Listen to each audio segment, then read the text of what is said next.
What? Oh, hi. What? When am I uploading again? Oh, I don't know, maybe like next year. Wait!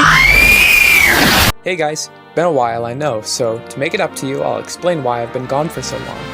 Since my last video, I got a job as a coder!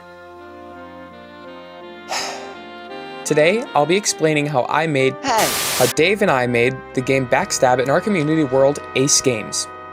If you haven't seen it from Dave's video, Backstab is a murder mystery inspired minigame where players run around a mansion and fulfill their jobs as one of 3 roles. The innocents do tasks to unlock items to help the sheriff tries to kill the murderer tries to kill everyone.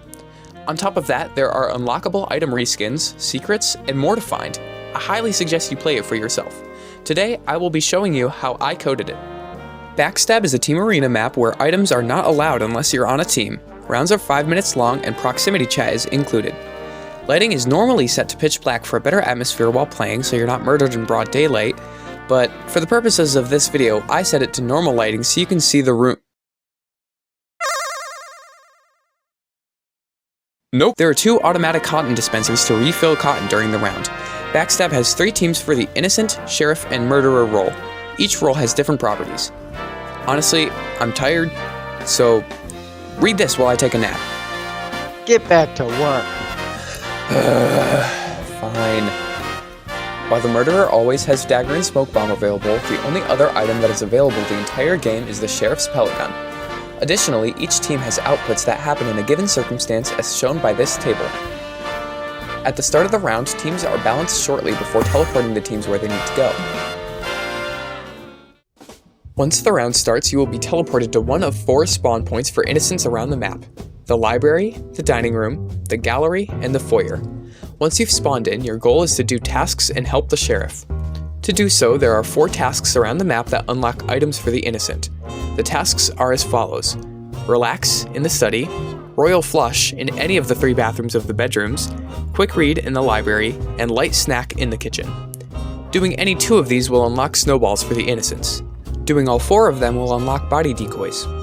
The task light snack is very straightforward. There's a hungry hippo in the kitchen. Feed the hippo the food it wants to complete the task.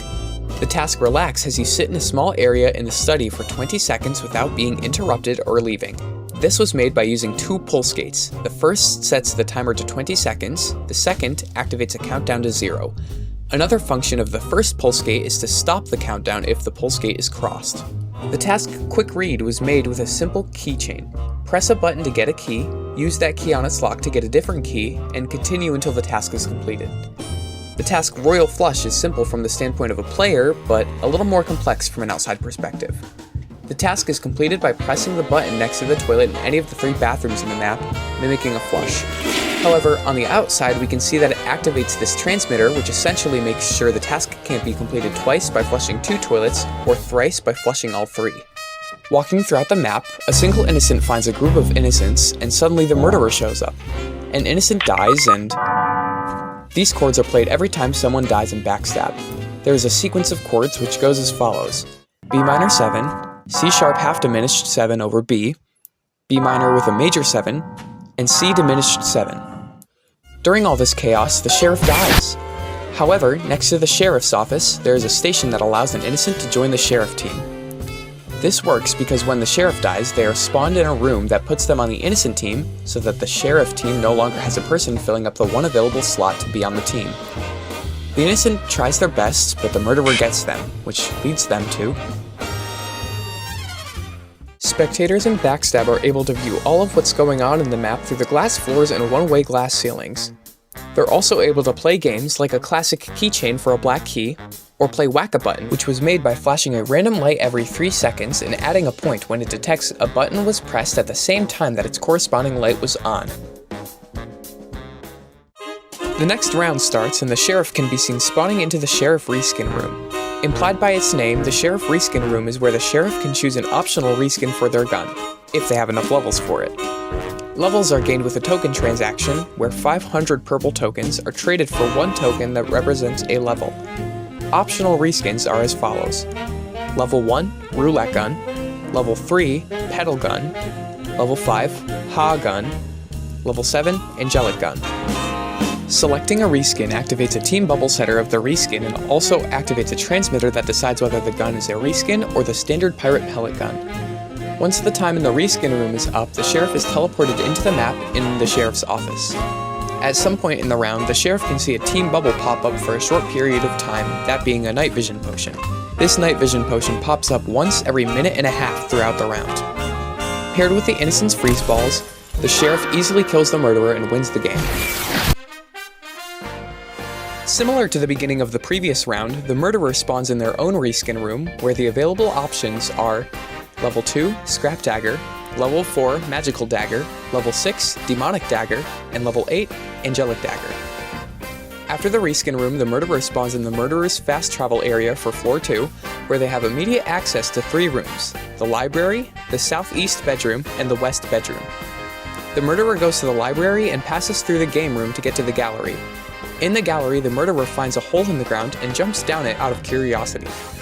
This hole leads to the murderer's fast travel room for floor 1. This allows them easy access to the gallery, the storage room, and the east hall. And so the rounds go from there, a fun survival game set in a gloomy mansion. Simple. However, one simple sounding concept took much of the coding and bug testing process. Another round begins, the sheriff and the murderer go about their business selecting a reskin of their pellet gun or dagger. However, after the sheriff and the murderer leave their reskin rooms, after a few moments, the murderer and sheriff are teleported to small rooms where the murderer becomes an innocent and the sheriff becomes the murderer or rogue sheriff. The rogue sheriff then gets spawned in the murderer reskin room where they can choose their dagger reskin. The rogue sheriff then spawns in the murderer's spawn point with their selected reskins from both reskin rooms, but no smoke bomb that the murderer would usually have. The round is notably much more difficult for the innocents during Rogue Sheriff due to the Rogue Sheriff having a melee weapon and a ranged weapon, while the innocents are left with a damageless ranged weapon and a distraction tool. This event has a 10% chance to happen on any given round.